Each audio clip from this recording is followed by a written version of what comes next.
सत्य झालेली घटना आहे. ऐका रे दारू पिणाऱ्यांनो, ऐका जरा. ह्या नगर जिल्ह्यामध्ये 200 एकरचा मालक होता. हे काय लबाड्या नाही, काय नाही महाराज. अरे 200 एकरचा मालक होता. संगत अशाची लागली की रोज दारूवर बसणारे, रोज धाब्यावरती बसणारे, आणि रोज कुठंतरी फिरणारे महाराज. आणि 200 एकरचा मालक होता. 2 वाडे होते महाराज. असे वाडे होते की बास पायचंच काम नाही महाराज. असे वाडे होते की बघायचंच काम नाही दादा. अशा परिस्थितीमध्ये संगती एवढ्या बेकार माणसांची लागली महाराज. अरे सुरुवातीला जुगार खेळायला लावलं. जुगार खेळत असताना महाराज जुगारीतलं खेळता खेळता त्याला दारूच्या व्यसनाला लावलं. बाबा इतकं व्यसन करायला, इतका दारू प्यायला की रात्रंदिवस महाराज खिशामध्ये क्वार्टर दिसू लागली त्याच्या. माय काय सांगावं तुम्हाला, रात्रंदिवस दारू पिऊ लागला. अरे वाडा गेला वाडा गेला, जमीन गेली, सगळं काही हरलं महाराज. पत्राचं सेड करून राहू लागला दादा. अरे इतका पिऊ लागला. रात्रंदिवस क्वार्टर रे दादा खिशामध्ये, क्वार्टर. अरे त्या बाईचे हाल होऊ लागले. पदरामध्ये एक 4 वर्षाचं 5 वर्षाचं एक लेकरू आहे. 6-7 वर्षाची मुलगी आहे दादा. अरे काय असतं ना दारुड्याची परिस्थिती, जरा जवळून जाऊन बघा रे. करता पुरुष जर घरातला गेला ना मग त्या बाईचं सगळं काही हरल्या जातं. अरे त्या बाईवर अशी परिस्थिती आली. अरे ते दारुड्या पिऊन त्याचं लिव्हर आतडी एवढी खराब झाली माय. त्यावेळेस त्याच्याकडे दवाखान्यात नेला. त्या बाईकडे पैसे नव्हते ना. अरे 200 एकरची मालकीन होती ना ती, काहीच नव्हतं तिच्याकडे. रोज दारू पिऊन आतडे खराब केले. शेवटी ऍडमिट झाला दवाखान्यामध्ये. डॉक्टरनं सांगितलं आहे तसं अवस्थेमध्ये घरी घेऊन जा, सेवा करा. थोड्या दिवसाचा पाहुणा आहे महाराज. अरे एक सांगेल मी तुम्हाला दारू पिणाऱ्यांनो, अरे ती देशीची क्वार्टर घ्या आणि जाळावर टाका. अरे भपका होता, नुसता भपका. अरे मग तुमच्या हृदयाचं काय होत असेल, तुमच्या शरीराचं काय होत असेल, जरा विचार करा. दारू पिताना जाऊ द्या, तुमचा विचार नका करू. पण मागं 2 मुलं आहेत रे, काय गुन्हा आहे त्यांचा. अरे तुमच्या पोटी जन्म घेऊन काय त्यानं पाप केलंय का. अरे ती माय माऊली घरदार सोडून तुमच्या घरामध्ये आलेली ना माय. अरे आई बाप सोडले, मैत्रिणी सोडल्या. अरे त्या माय माऊलीचा काय गुन्हा आहे दादा. अरे रात्रंदिवस तुमची सेवा केली. अरे डॉक्टरने शेवटी सांगितलं नाविलाज घेऊन जा घरी. महाराज घेऊन आली. अरे थोड्या दिवसामध्ये ते माणूस मरण पावला. अरे काय करणार, अवस्था एवढी बेकार झाली की दारू पिऊन सगळं काही संपून टाकलं होतं.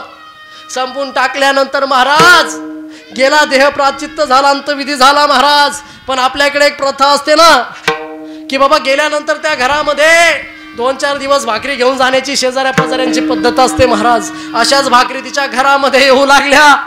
माय रोज कोणीतरी भाकर घेऊन येऊ लागलं, रोज देऊ लागलं ग माय. पण काय करणार, देणारे तरी कव्हर देणार. 1-2-3 दिवस देऊ लागले. अरे 4था-5वा दिवस उजळला महाराज. कोणी त्या घराकडे फिरकून पाहिना. दारू पिणाऱ्यांनो ऐका रे जरा. अरे घरामध्ये 5 वर्षाचा मुलगा आहे, 7 वर्षाची मुलगी आहे दादा. त्या माय माऊलीच्या डोक्यामध्ये एक विचार आला. रे ज्या माझ्या पतीनं धनवंत होता तेव्हा लोकांना मदत केली, त्या लोकांकडे जावं, त्याला मदत मागावी म्हणून 2 कलरची चप्पल पायामध्ये घालते, पदर सावरत शेजाऱ्याकडे जाते. माय त्या दुकानदाराला म्हणते दादा, अहो दादा ऐका ना, माझे लेकरं उपाशी तो दादा, काहीतरी खायला द्या दादा, खायला द्या, लेकरं मरतील हो. अरे माझ्या पतीनं तुमच्यावरती फार उपकार केलेत, हा किराणा दुकानच तुम्हाला माझ्या पतीनं टाकून दिलाय. ऐका ना. अगं जा म्हणे, अगं आधीच उधारी तुझ्या नवऱ्याची की माझेच पैसे त्याच्याकडे फिरतात, तेच पैसे आणून दे. ऐका ना दादा, मी तुमचे धुणे भांडे करल, काहीतरी काम करल, पण माझे लेकरं मरतील हो. पती तर गेलाय, ज्याच्यासाठी जगायचं होतं तो गेला, पण जे मला जगवणार आहे त्यांच्यासाठी काहीतरी द्या ना दादा, द्या ना असं करते महाराज. पण संकटकाळी कोणी काम येत नसतं महाराज. त्यावेळी नाही दिली हो मदत, कोणी नाही केली मदत कोणी त्या माऊलीला महाराज. जावं लागलं घरात, तसंच जावं लागलं. मुलाला भलगतच ताप आलाय महाराज. पिठाच्या पट्ट्या लावून ताप गार करणं चालू आहे, पण गार ताप काही होईना महाराज. त्या घराकडे कोणी फिरकाना महाराज. त्या मुलीला भाकरीचा कणच, अन्नाचा कणही पोटामध्ये नव्हता. 2-3 दिवस उलटून गेले होते. मुलगी आईकडे येते, आई अगं पोट दुखतंय ग आई पोट दुखतं, खायला दे ना. अरे 4 दिवस झाले होते, घरात अन्नाचा कंड होता, शेजारी कोणी फिरकून पाहिना महाराज. रडू लागली मुलगी, मुलगा आजारी पडलाय, माऊली नुसती रडते रडते. अगं काय करू ग? आग शेजारा पाजाराकडे गेले, सगळ्यांना विचारलं, कोणी मदत करा ना ग दीदी. ऐक ना आई, अगं ऐक ना, आणि बाळाला बघ ना ग, बार गच्च ताप आलाय. अगं आई बघ ना याला, काही जातोय का आपला दादा, बघ ना गाई. अगं माऊलीनं बोलावं, अगे दारू पिणारं ऐका रे. त्या माऊलीनं म्हणावं, अगं असं काय म्हणाली, असं का म्हणाली. अगं आई उगच नाही म्हणाले मी, अगं आपले बाबा गेले म्हणून शेजारी पाजारी आपल्याकडे भाकरी घेऊन आले ना. जसा आपला दादा जर गेला तर आजूबाजूचे शेजारी आपल्या घरी भाकरी घेऊन येतील ना गाई. विठ्ठल विठ्ठल.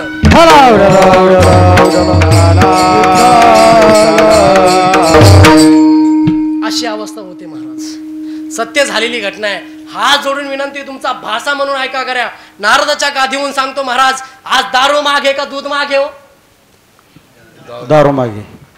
तरी सुद्धा पेते म्हणलं, मग किती मूर्ख म्हणावं लागतील महाराज, किती मूर्ख म्हणावं लागतील महाराज. अरे आमच्या काय बापाचं जात नाही महाराज, पण तुमच्या संसाराचं वाटोळं व्हावं लागलंय, तुमच्या संसाराचं वाटोळं होतंय महाराज. याचा विचार जरा करा. आणि काय झालंय महाराज, काळ खूप भयानक आलेला आहे महाराज.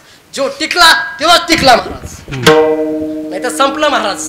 फार अवघड आहे महाराज. त्यामुळे दारू कोणी पिऊ नका महाराज, हात जोडून विनंती. तुम्ही जाता रे बाबा हो, पण मागच्यांचे फार हाल होतात त्या, हे लक्षात ठेवा महाराज. असा हा संसार आहे महाराज. या संसार करण्यासाठी रावणानं पैंज लावल्या होत्या. 2-3 विचार त्याच्या डोक्यामध्ये आले होते. बाबा रावण म्हणजे कोण हो? ज्यानं भगवान शंकराला प्रसन्न करून मन इच्छा पूर्ण करून घेतल्या. ज्या रावणाकडं 33 कोटी देव बंदिस्त होते महाराज, दत्तात्रयाने तिथं चोपदारी केली. असा हा रावण भगवान शंकराचा आवडता भक्त महाराज. आणि त्या रावणानं पण केला होता. काय पण केला होता? पहिला पण केला होता, या स्वर्गाला शिडी लावीन. दुसरा पण केला होता, सागराचं पाणी गोड करील. आणि तिसरा, सोन्याला सुगंध आणील महाराज. झाले का त्याच्या 3ही प्रतिज्ञा? नाही ना झाले महाराज. रावण म्हणजे काय साधा माणूस होता का महाराज? ज्याची आखी नगरी सोन्याची होती असा ते रावण महाराज. आणि तुम्हाला आम्हाला कशाचा अहंकार हो? 2च अंगठ्या आपल्या हातामध्ये, भात वाढवून दिवाळ, भात वाढवून दिवाळ. एखादीच लटके हाणू बोलत शेजारी, महते महते महते. सोडून द्या. तू का म्हणे अहंकार गेला महाराज, अहंकार गेला, तुका म्हणे देव झाला, तुका म्हणे देव झाला, तुका म्हणे देव झाला.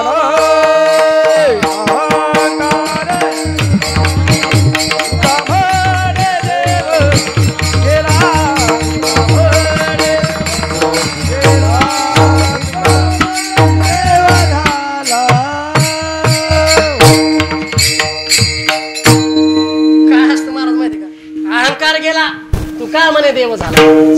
अजून एक सांगू तुम्हाला महाराज, या रावणाचा संसार पूर्ण झाला का महाराज? ज्याच्याकडे सोन्याची नगरी होती, बोलत चला तुम्ही, झाला का पूर्ण बाबा? नाही. बरं तुमच्या आमच्याकडे काय बरं लय झालं, धोताराला गाठीन बँकेत कोटी, याच्यावर काय आपल्याकडे नाही ना महाराज. त्या रावणाचीच लंका सोन्याची होती दाजी, सोन्याची, तरी त्याचा संसार पूर्ण नाही झाला महाराज. नाही ना झाला. अरे त्या रणभूमीमध्ये रावण पडलेला आहे. रावण जेव्हा प्रभू रामचंद्राने त्याच्या बिंबीमध्ये बाण मारला ना महाराज, त्या ठिकाणी धरणी तीर्थ पडलेला रावण आहे.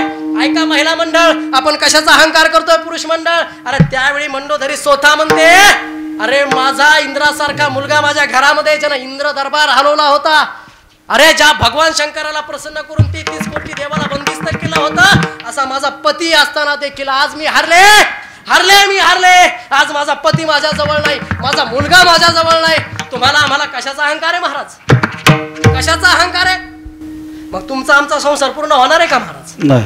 मग आपण म्हणतो ना महाराज, एखाद्याला म्हणलं ना बाबा चला ना दिंडीला, लगेच निघते बाबा. आणि एखाद्याला म्हणलं ना चला दिंडीला, आला असतो गड्या. का कॉलम घ्यावा लागते का त्याला? कॉलम घ्यावा लागत? अरे ज्याला यायचं ते लगेच निघत. असं आहे महाराज, दिंडीला गेलं पाहिजे महाराज. आता झाली ना महाराज वारी मोठी, फार मोठी महाराज. मग अशी जगद्गुरु तुकोबा महिन्याची वारकरी होते ना, मग आपण वंशातली माणसं, आपण वारीला गेलं पाहिजे महाराज. विठ्ठल विठ्ठल.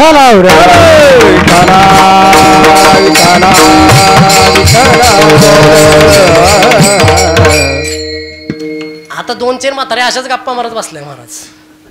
गप्पा मारत बसल्या त्यातली दुसरी म्हातारी महाराज जाऊन आली पंढरपूरला. दरवर्षी नित्यनेमानं तिची वारी होती महाराज. मग एक जणाला तिला विचारलं, एक जणाने विचारलं, बाई तू चल ना वारीला. ती म्हणे आता काय आहे, नानीचं लग्न राहिलंय, दोघीचं झालं, एकीचं राहिलं.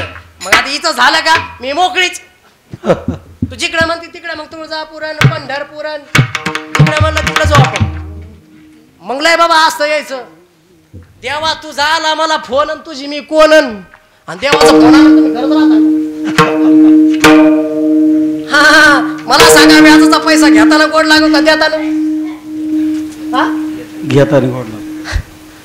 अरे देताना खरं सांगा ना बाबा. महाराज घेताना लय गोड बोल देतो ना. कापूस लय होणार मला देतो आणि जेव्हा द्यायचं तेव्हा नाही राव, ते यंदा लयच पाऊस झाला आणि पायात चालली तितकले, त्यात काय होतं का नाही काय आम्ही.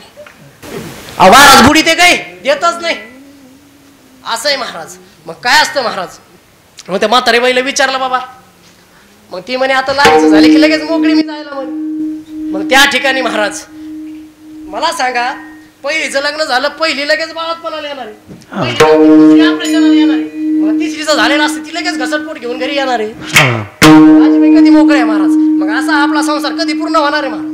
कधीच नाही होणार. हे जगद्गुरु तुकोबरा अभंगाच्या दुसऱ्या चरणात करिता बरवारी दुरावती दुरी, करिता बरवारी दुरावती दुरी, ओ करिता भरभरे दुरावती दोरा, करिता भरभरे दुरावती दोरा, करिता भरवारी दुरावती दुरी, करिता भरवारी दुरावती दुरी, करिता भरभरे दुरावती दोरा, करिता भरभरे दुरावती दोरा.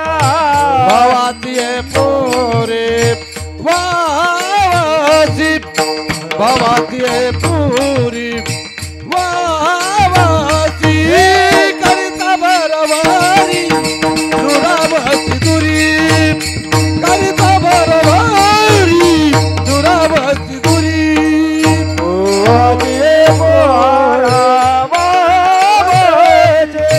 भावाती पोरा करिता भरवारी दुरावती दुरा, करिता भरवारी दुरावती दुरा.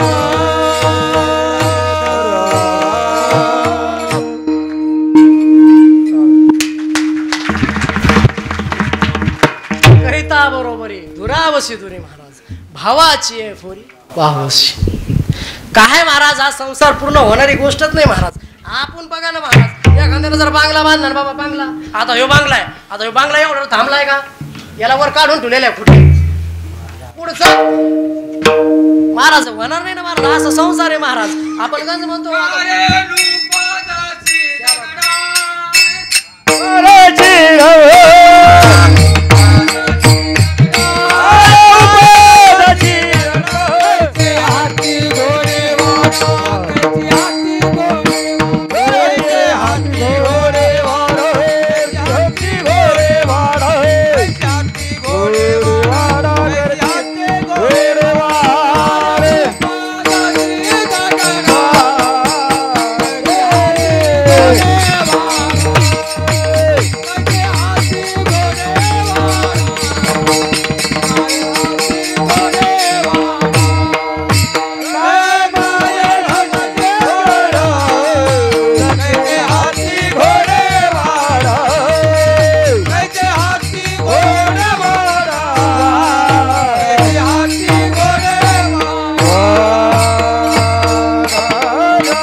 धन्यवाद.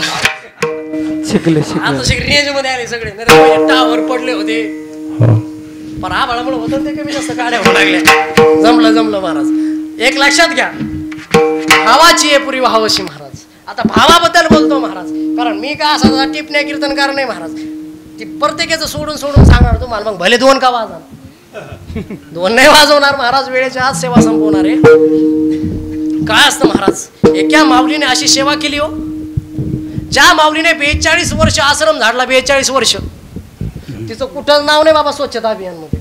शिवकांती काय ज्या शबरी मातेनं 42 वर्ष आश्रम झाडला महाराज, आश्रम, तरी त्या माऊलीचं कुठंच नाव नाही हो. म्हणजे किती अवघड आहे महाराज. सिंधुताई सपकाळ सांगून गेल्या महाराज, आधी या महाराष्ट्रात मरावं लागतं तर नाव मोठं होतं महाराज. आज आपण नाव का घेतो त्याचं, ते गेल्या ना महाराज.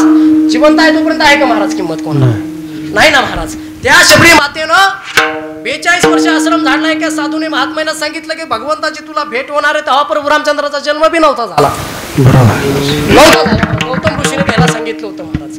त्यावेळी महाराज शबरी मातेनं भाव भक्ती, मी तुम्हाला याच्याबद्दल बोलतोय, असा भाव ठेवला, देवावरती श्रद्धा ठेवली. रोज फुलं टाकायची, रोज वाट बघायची, आणि रोज बोरं आणायची, फोडून पाहायची, खाऊन पाहायची. जे आंबट बोर असेल ते फेकून द्यायचं, आणि जे गोड बोर असेल ते देवासाठी महाराज बाजूला ठेवायचं. असं करत झाली ना प्रतीक्षा पूर्ण. महिला मंडळ झाली पूर्ण, आणि आले महाराज प्रभू रामचंद्र त्या ठिकाणी. भेटला ना देव शबरी मातेला. कब मेरे राम जी का आवन होगा, शबरी का कुंड